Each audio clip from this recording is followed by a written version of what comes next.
Alhamdulillah, alhamdulillahilladzi qad nawwara qulubal mu'minin. Asyhadu an la ilaha illallah al-malikul haqqul mubin wa asyhadu anna Muhammadan abduhu wa rasuluhu shadiqul wa'dil amin. Allahumma shalli ala sayyidina Muhammadin wa ala alihi wa ashabihi wa atba'ihi ila yaumiddin. Wa ya ibadallah, usikum wa nafsi bittaqwallah wa ta'atihi la'allakum turhamun. Qala ta'ala, a'udzu billahi minasy syaithanir rajim. Bismillahirrahmanirrahim.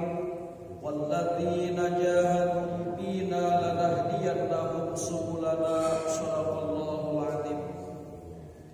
Alhamdulillah, puji syukur kita panjatkan ke hadrah Allah yang pada atas karunia nikmat-nikmatnya sehingga subuh ini kita semua oleh Allah masih dilimpahkan nikmat hidayah, nikmat iman Islam, nikmat sehat dan sempat, sehingga kita semua dapat hadir melaksanakan kewajiban kita, yaitu sholat subuh berjamaah di masjid yang kita cintai ini.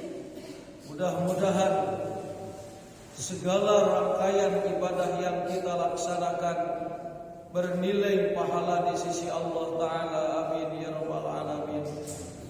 Salawat salam marilah kita haturkan kepada Nabi yang mulia, yakni Nabi Muhammad sallallahu alaihi wasallam, tak lupa kepada keluarganya, kepada sahabatnya, tabi'in tabi'atnya, dan mudah-mudahan kita diakui sebagai umatnya dan mendapatkan syafaatnya. Amin ya rabbal alamin.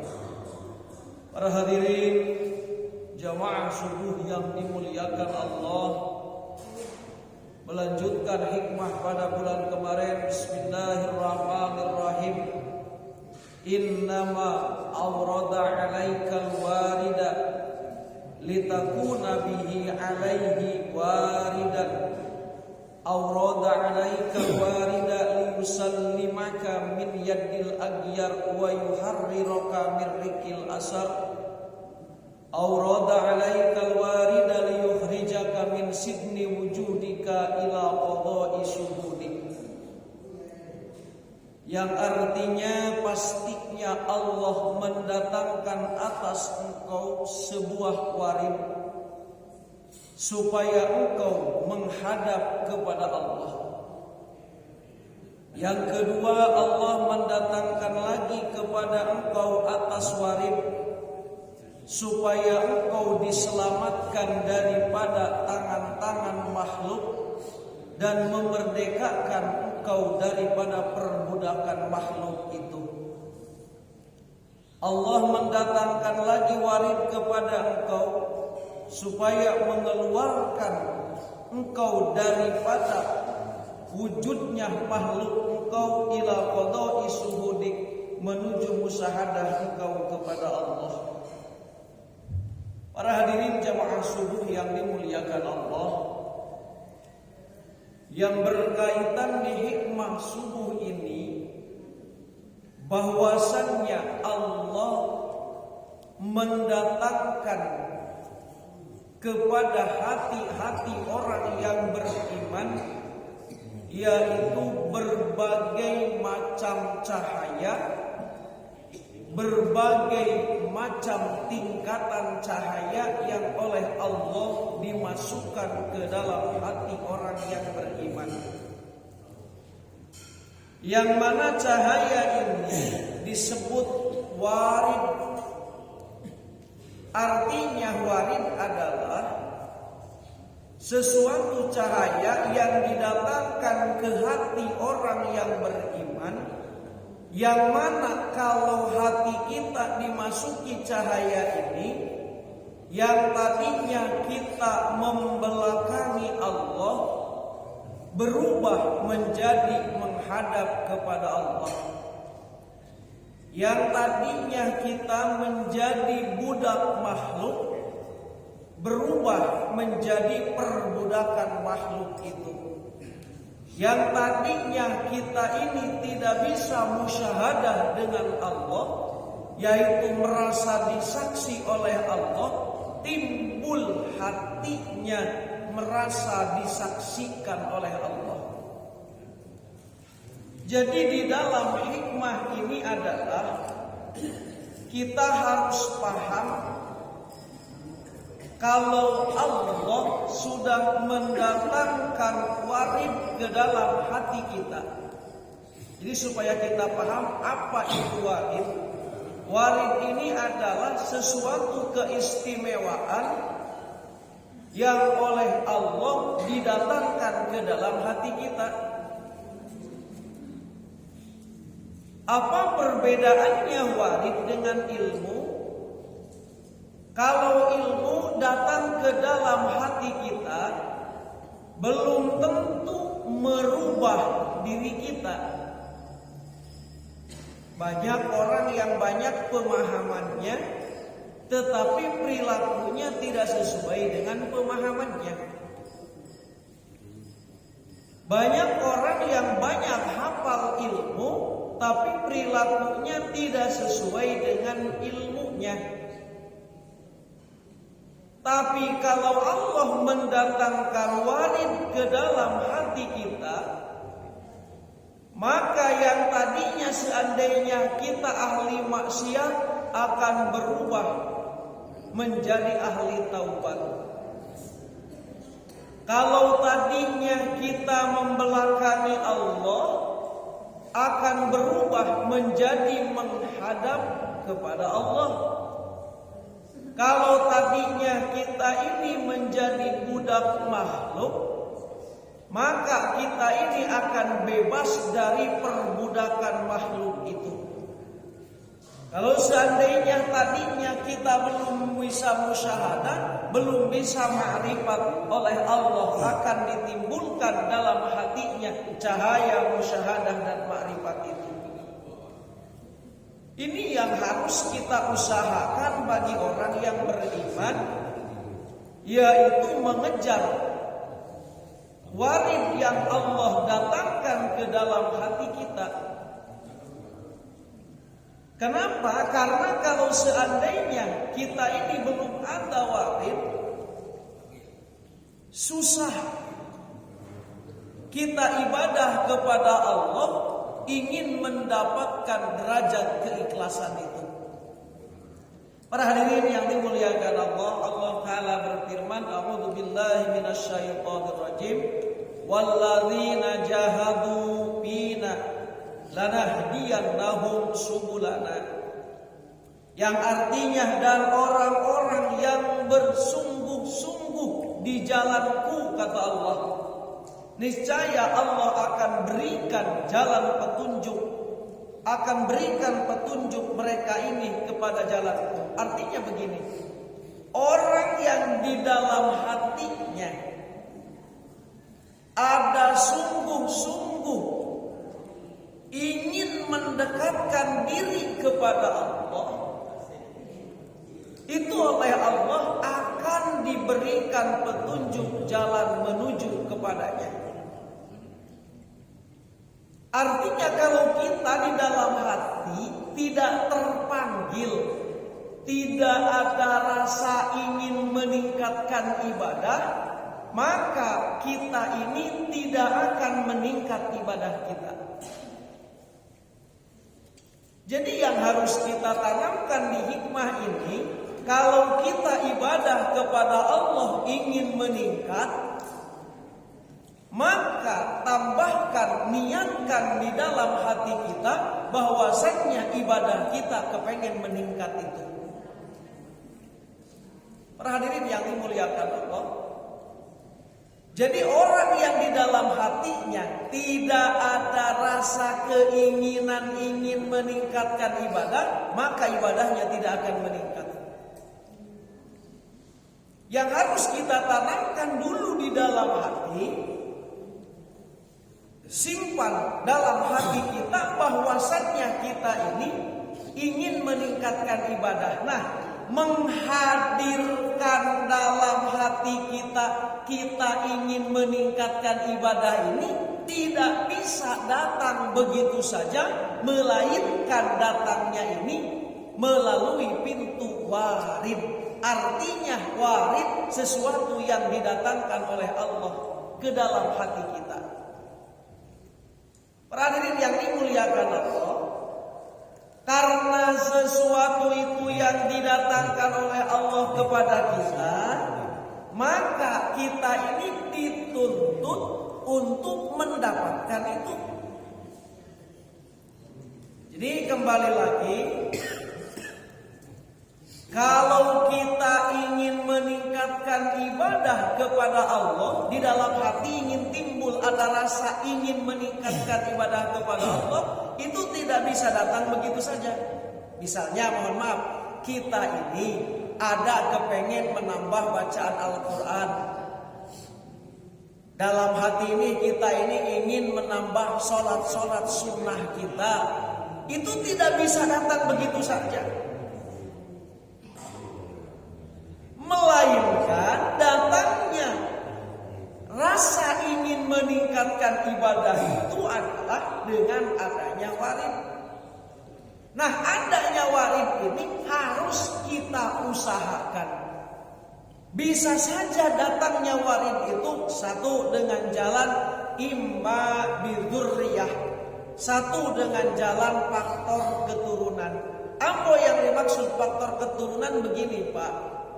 Dulu mungkin datuk kita, orang tua kita, ayah kita, dia berdoa kepada Allah, minta anak cucunya dijadikan anak yang soleh. Nah, doa datuk kita, doa moyang kita, doa bapak kita, doa emak kita, yang dulu mereka panjatkan kepada Allah, meminta supaya anak keturunannya menjadi orang-orang yang soleh, akhirnya oleh Allah disimpan cahaya warid itu kepada hati cucunya tadi, sehingga di hati cucunya timbul ada rasa ingin meningkatkan ibadah. Nah, ini disebut warid.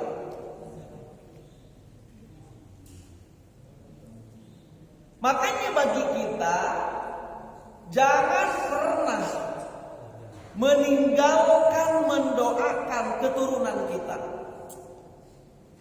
Misalnya kita berdoa kepada Allah minta keturunan kita soleh solihah. Pas kita punya anak luar biasa tidak solehnya misalnya, itu bisa jadi doa kita nanti dijabah oleh Allah, disimpan doa kita ini, dimasukkan ke hati cucu kita atau cicit kita. Makanya jangan heran nih, ini sedikit di pengertian. Makanya jangan heran kalau orang yang punya datuknya pernah haji, biasanya anak cucunya ikut berangkat haji itu. Kalau orang yang pernah ibadah ke tanah suci misalnya, pasti salah satu anak cucunya itu ada yang berangkat lagi ke tanah suci. Kenapa? Karena ini doa datuk kita, doa moyang kita dulu di depan Ka'bah, mereka bermohon kepada Allah minta anak dan keturunannya bisa berangkat ke sana. Nah, ini bisa terjadi hal yang seperti ini. Akhirnya Allah datangkan warid kepada hati cucunya, kepada hati anaknya, sehingga dengan warid itu anaknya itu ada rasa ingin ibadah haji. Akhirnya dia mendaftar, akhirnya dia berangkat. Nah, inilah yang disebut warid. Bisa saja datangnya imma bidzurriyah, bisa saja datangnya dengan faktor keturunan. Makanya bagi kita nih, bagi kita yang masih hidup, jangan pernah meninggalkan mendoakan keturunan-keturunan kita. Karena kita mendoakan keturunan kita, Allah simpan doa kita itu, nanti oleh Allah disimpan ke hati cucu kita.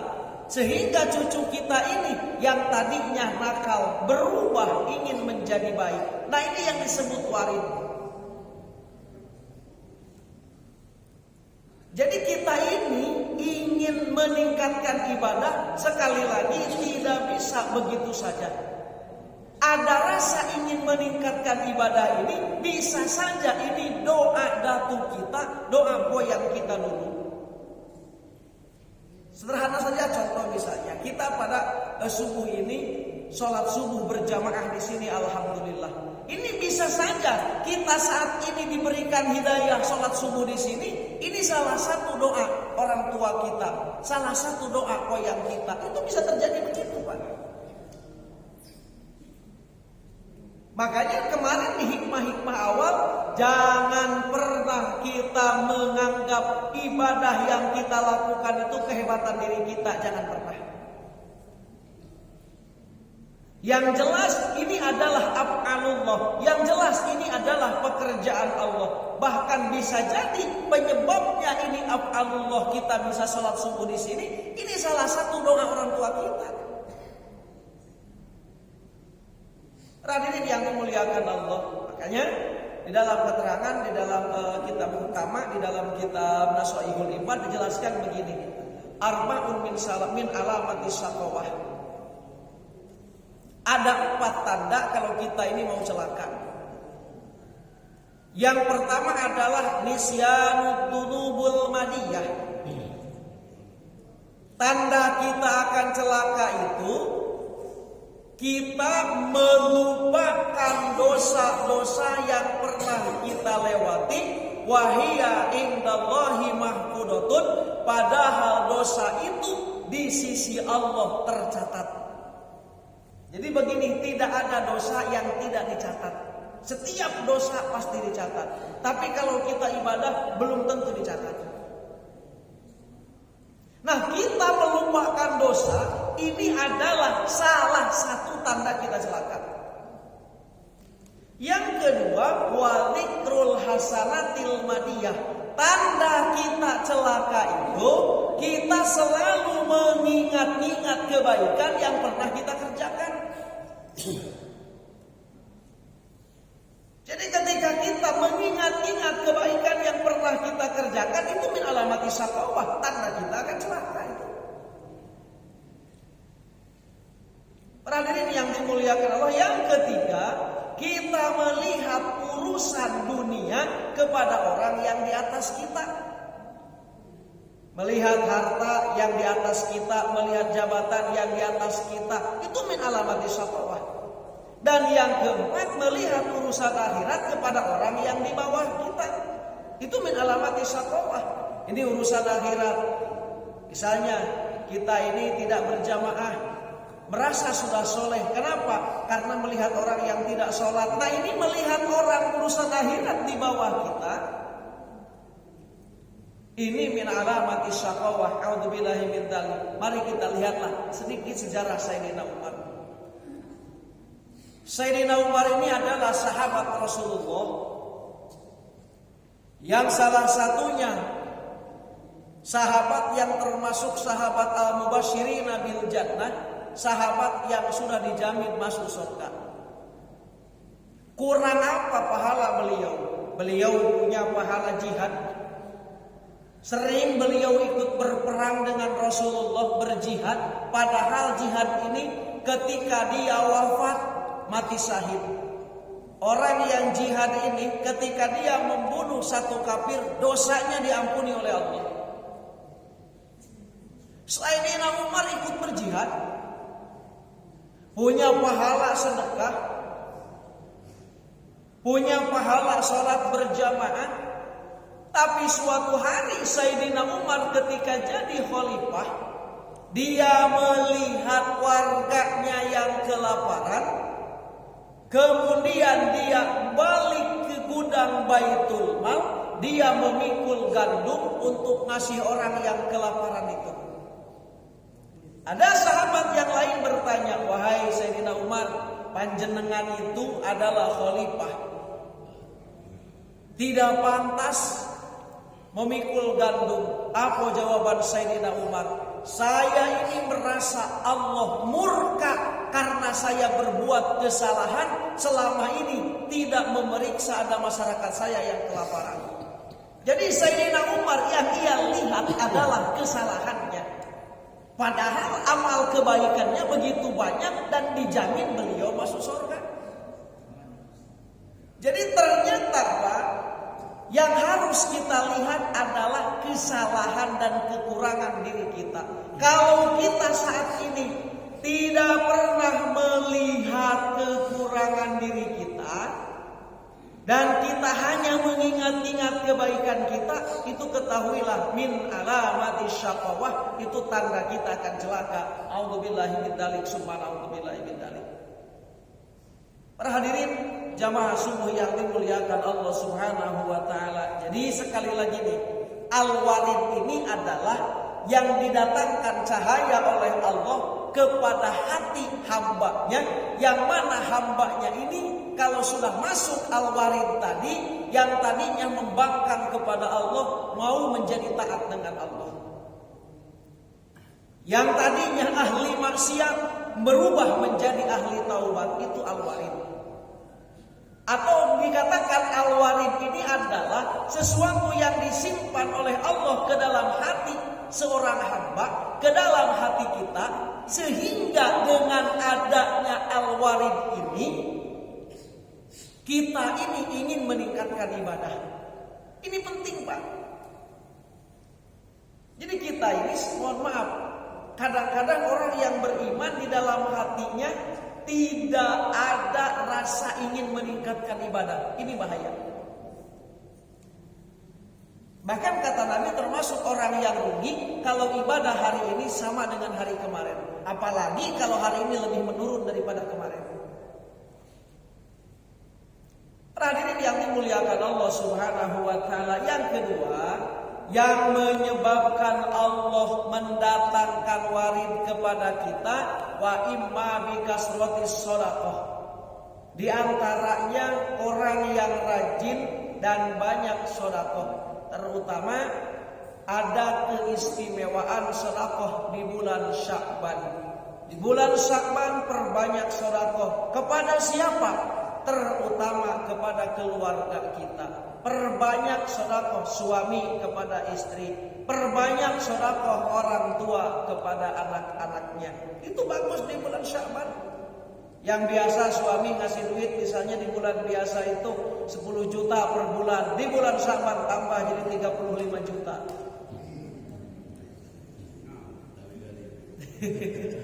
Kata bapak-bapak bingung juga, mana mau sedekah, belum aja keterima duit ya dipegang duluan. Ada yang dimuliakan Allah. Nah, ada rasa ingin meningkatkan kita ini ibadah, di antaranya itu dengan sebab kasrati sedekah. Yang dimaksud sedekah bukan cuma harta saja. Yang dimaksud sedekah itu termasuk sedekah pikiran, sedekah tenaga, sedekah harta. Banyak macam-macam sedekah. Tapi ini kasrati sedekah, kalau kita rajin sedekah, maka oleh Allah akan ditimbulkan pelan-pelan, datangkan oleh Allah warid. Kenapa? Karena orang yang pemurah ini orang disayang Allah. Misalnya ada orang nakal nih, tapi pemurah. Itu bisa saja Allah lebih sayang kepada orang itu ketimbang kepada orang yang alim, ahli ibadah, tapi dia ini pelit. Karena mengatakan begini kata Nabi, al-bakhil aduwwullah walau kana abidan. Orang yang pelit itu musuh Allah walaupun dia ahli ibadah.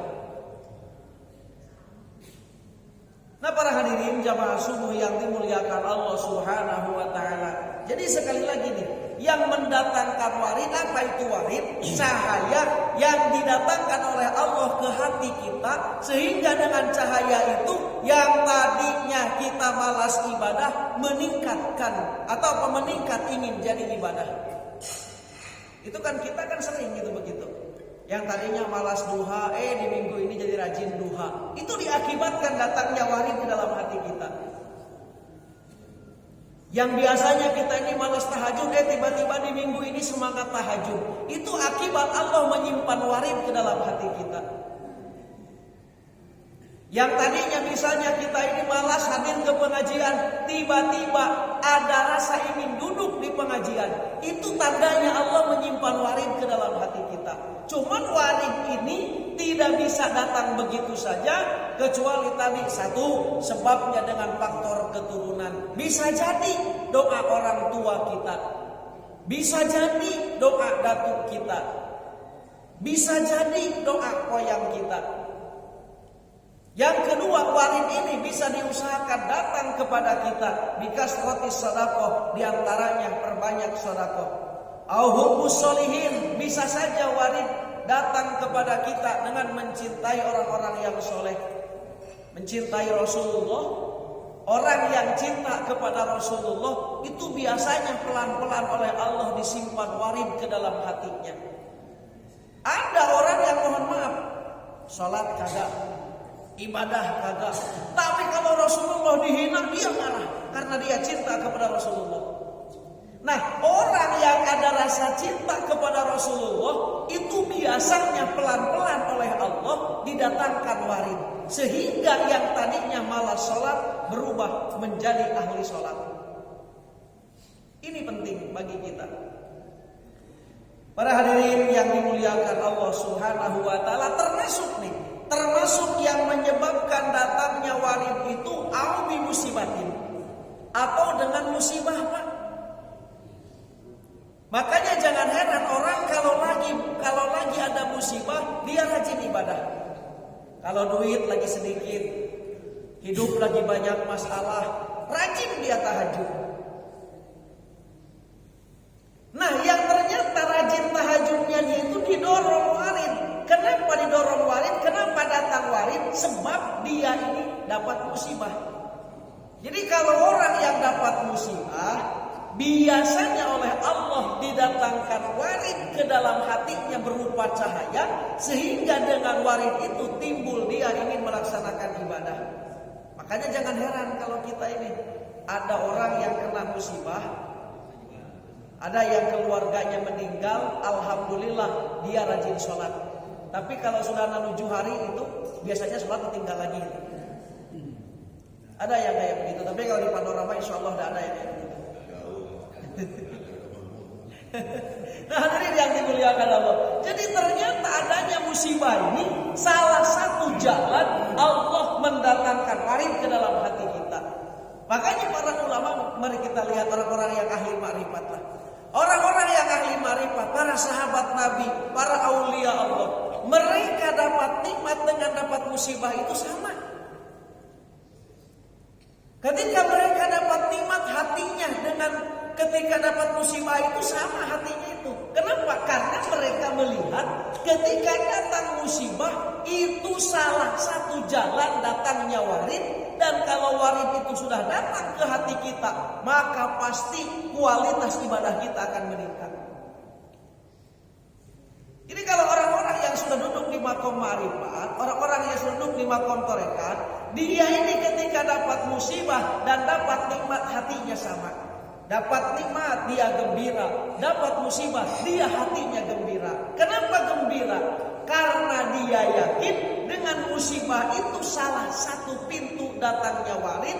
Dan kalau warid sudah datang, pasti ibadah akan lebih meningkat. Jadi kalau ada ujian itu, nah ini pelajaran bagi kita karena ini pengajian tasawuf untuk meningkatkan kualitas hati kita nih.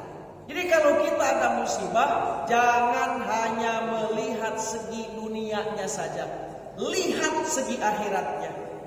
Apa segi akhiratnya? Ternyata musibah ini salah satu yang mendatangkan warid kepada kita. Kalau warid sudah datang ke dalam hati kita, pasti kita ingin meningkatkan kualitas ibadah kita kepada Allah.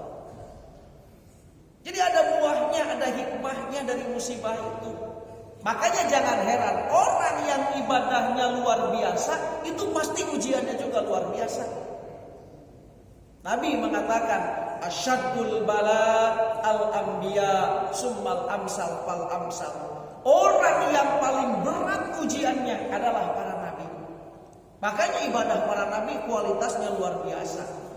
Summal amsal fal amsal. Kemudian yang selanjutnya, para sahabat ujiannya berat, makanya ibadahnya hebat. Para aulia Allah ujiannya berat, makanya ibadahnya hebat. Nah, ketika kita dapat ujian, di sisi lain jangan hanya melihat ujian musibahnya itu, tapi lihat di sisi lain Allah memberikan musibah kepada kita. Itu tandanya membukakan pintu warid ke hati kita. Dan kalau warid sudah masuk ke hati kita, pasti kita ingin meningkatkan ibadah. Para hadirin yang dimuliakan Allah, silakanlah semua punya pengalaman, yakin kadang-kadang kalau kita lagi dapat musibah, kalau hidup kita lagi susah, pasti ibadah ingin meningkat. Itu penyebab warid itu. Kalau kita lagi banyak urusan, gini salah, gitu salah, tahajud itu semangat. Duha itu semangat. Berjamaah subuh itu semangat. Itu sebab warid itu. Makanya orang-orang yang ahli ibadah ini ketika datang musibah, dia hatinya tersenyum. Kenapa hatinya tersenyum? Yakin Allah akan mendatangkan warid ke dalam hatinya. Kalau warid sudah datang ke dalam hatinya, pasti ingin meningkatkan ibadah. Itulah yang mereka kejar. Karena mereka ahli akhirat. Yang sering sakit hati itu ketika kita dapat musibah yang dilihat hanya segi dunianya saja. Itu sakit hati kalau begitu. Yang sering kita ini, batin kita ini sakit ketika kita musibah, karena kita melihat musibah itu hanya segi dunianya saja. Mari kita lihat segi akhiratnya. Segi akhiratnya, musibah adalah salah satu pintu didatangkannya warid ke dalam hati kita. Warid kalau sudah masuk ke hati kita, maka kita ingin meningkatkan ibadah. Itu adalah sebuah nikmat. Kalau kita sudah bisa meningkatkan ibadah kepada Allah, berarti kita ini termasuk pelan-pelan orang-orang yang beriman yang sempurna, yang masuk kepada kategori ayat innamal mu'minuna alladzina idza dzukirallah wajilat qulubuhum wa idza tuliyat alaihim ayatuhu zadatuhum imanan wa ala rabbihim yatawakkalun. Innamal mu'minuna, di sini pakai alif lam. Artinya sesungguhnya orang-orang mukmin yang sempurna. Idza dzukirallah wajilat qulubuhum. Ketika Allah disebut, ketika Allah diucapkan, hatinya gemetar. Kenapa hati kita bergetar? Ada warid yang masuk. Kenapa warid masuk? Salah satu pintunya tadi, satu dengan keturunan, yang kedua dengan kasrotis sedekah, yang ketiga dengan adanya musibah. Makanya di hikmah selanjutnya itu dikatakan al-anwaru matoyal qulubi wal asrar. Bermula cahaya adalah kendaraan hati dan hati yang paling dalam. Jadi kalau hati kita ini ingin meningkat kepada Allah, maka memerlukan kendaraan. Apa kendaraannya itu?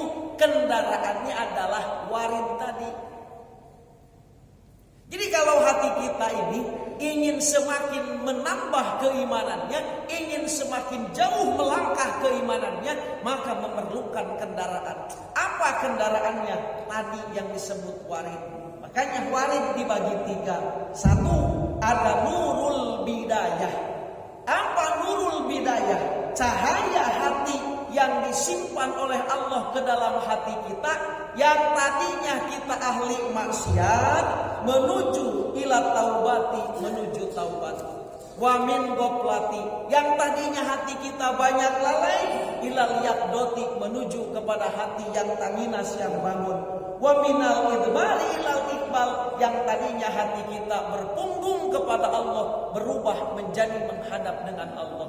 Jadi cahaya ini adalah tempat kendaraannya hati kita menuju kepada Allah. Tadinya kita ini misalnya malas sholat, tapi berubah ingin jadi sholat. Itu disebabkan warid yang disebut yang pertama nurul bidayah.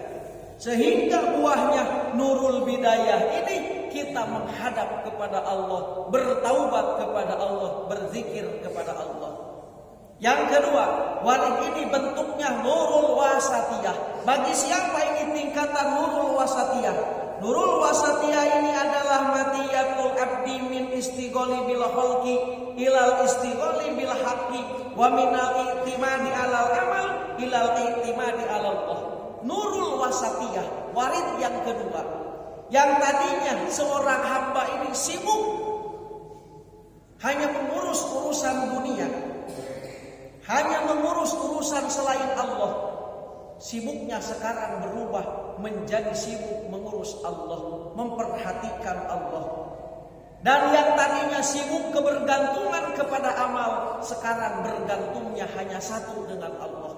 Karena mohon maaf, kadang-kadang kita masih bergantung kepada amal. Ini bagi-bagi orang yang tarekat bergantung kepada amal, mereka menganggap tidak boleh lagi. Kenapa? Karena bergantung kepada amal masih saja kita bergantung kepada makhluk. Tapi bergantunglah kepada Allah. Min alamati i'timadi alal amal, di antara tanda hati kita masih bergantung kepada amal, nuqsanur raja inda wujudi jalal, kurangnya pengharapan kita kepada Allah ketika jatuh kepada kesalahan. Jangan kita amal kita dijadikan pergantungan. Misalnya kita ini bergantung kepada duha, bergantung hanya kepada Allah. Bergantung kepada baca Al-Quran, itu bergantung kepada amal. Tapi bergantunglah kepada Allah. Orang-orang tarekat ini memang tidak bolehkan kita masih bergantung kepada baca Al-Quran. Tapi tadi kalau orang yang awamul muslimin bergantung kepada amal masih diperbolehkan. Hadirin yang dimuliakan Allah, wa minal i'timadi alal amal ilal i'timadi alallah. Dari kalau Allah memberikan kendaraan cahaya warid dengan nurul wasatiyah tadi, yang tadinya dia bergantungnya hanya kepada amal, berubah menjadi bergantung kepada Allah, sehingga dia bebas dari perbudakan makhluk. Karena yang bikin kita capek itu kita diperbudak oleh makhluk. Capek kita kalau diperbudak oleh makhluk. Capek kita diperbudak oleh kendaraan, capek kita diperbudak oleh kedudukan, capek kalau kita diperbudak oleh pekerjaan.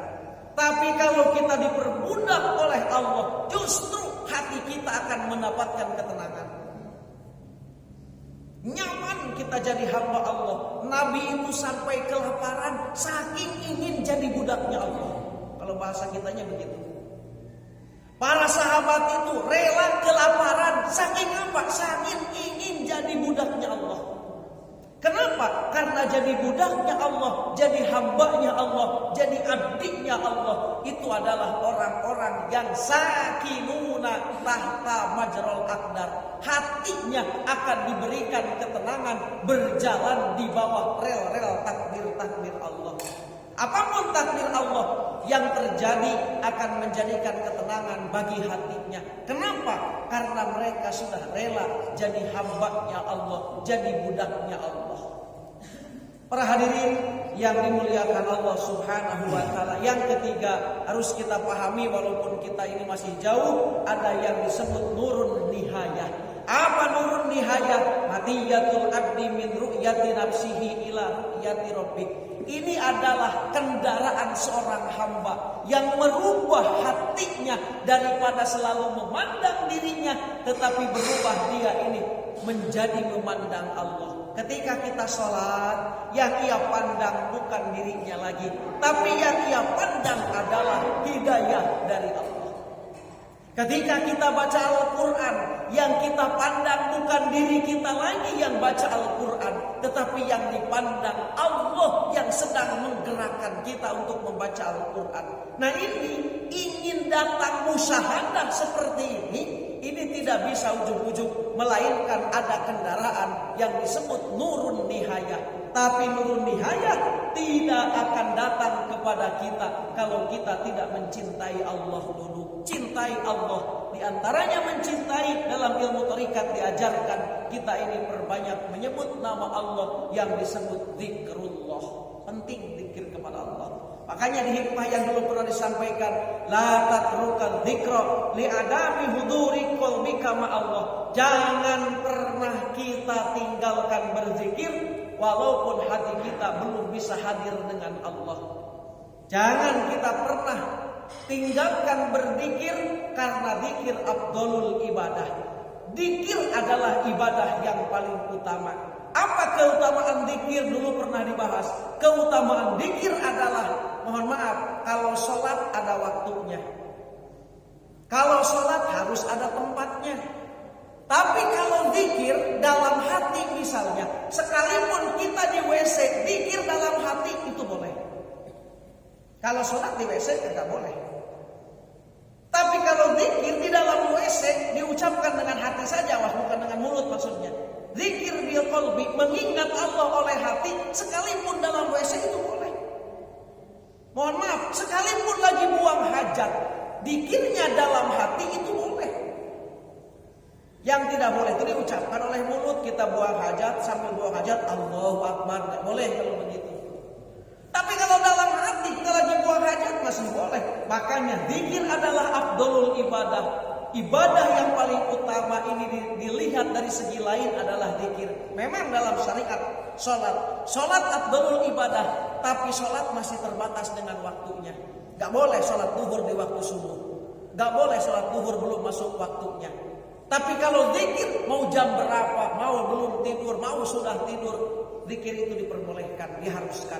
Makanya la tatrukan dzikra li adami huduri qalbika ma'allah. Jangan pernah tinggalkan mengingat Allah walaupun hati kita belum bisa hadir kepada Allah. Kenapa? Karena zikir ini adalah salah satu jalan, salah satu cara ingin mendapatkan tadi al-warid, yaitu matiyatul abdi, kendaraan seorang hamba yang tadinya dia ru'yatu nafsihi, melihat dirinya, berubah menjadi ru'yatu rabbihi, yang ia lihat adalah af'alullah, pekerjaan Allah. Jadi ini contohlah sedikit musyahadah. Ketika kita duduk di masjid sini, yang kita lihat bukan diri kita. Ketika kita bisa ngomong, yang kita lihat bukan diri kita, tetapi yang kita lihat adalah kekuasaan Allah, hidayah Allah, taufik Allah. Itulah yang disebut musyahadah, diantaranya ilmu ma'rifat yang harus kita pelajari nanti ke depannya. Jadi nyaman kalau kita sudah bisa ru'yatullah tadi. Coba nih, kalau kita ini belum bisa ru'yatullah, akan banyak sakit hati. Tapi kalau Rasulullah yang sudah ru'yatullah, ketika Rasulullah setiap masuk masjid dilempari kotoran unta. Suatu hari orang yang melempari itu gak ada. Rasul bertanya, kemana orang yang melempari itu? Kata yang lain, orang itu sakit. Rasulullah menengoknya. Kenapa Rasulullah menengok orang yang membenci kepada dirinya? Sebab Rasulullah tidak melihat orang itu, yang dilihat oleh Rasulullah. Orang itu bergerak karena hakikatnya digerakkan oleh Allah untuk menguji dirinya. Nah ini kalau hidup kita sudah bisa begitu akan nyaman, Pak. Kenapa hidup kita sering capek? Kenapa hati kita sering gelisah? Kenapa hati kita sering susah? Kenapa hati kita sering kesinggung? Kenapa hati kita sering emosi? Kenapa hati kita mudah marah? Kenapa hati kita ini mudah mengeluh? Jawabannya karena kita belum bisa musyahadah. Usahakan musyahadah dengan warid tadi yang disebut nurun nihayah. Tapi nurun nihayah tidak akan datang ke dalam hati kita kalau kita belum bisa cinta dengan Allah. Ingin ada rasa cinta dengan Allah, di antaranya faksiru dzikrullah, perbanyak menyebut nama Allah dan mengingat nama Allah. Para hadirin jamaah subuh yang dimuliakan Allah, mudah-mudahan kita semua oleh Allah Subhanahu wa taala berikan petunjuk perjalanan sehingga kita ada rasa ingin meningkatkan kualitas ibadah kita kepada Allah. Amin ya rabbal alamin. Hadirin yang dimuliakan Allah, inilah hikmah pagi ini. Mudah-mudahan bermanfaat, kekurangan kelebihan kepada Allah kami mohon ampun. Billahi taufiq wal hidayah wal inayah. Assalamualaikum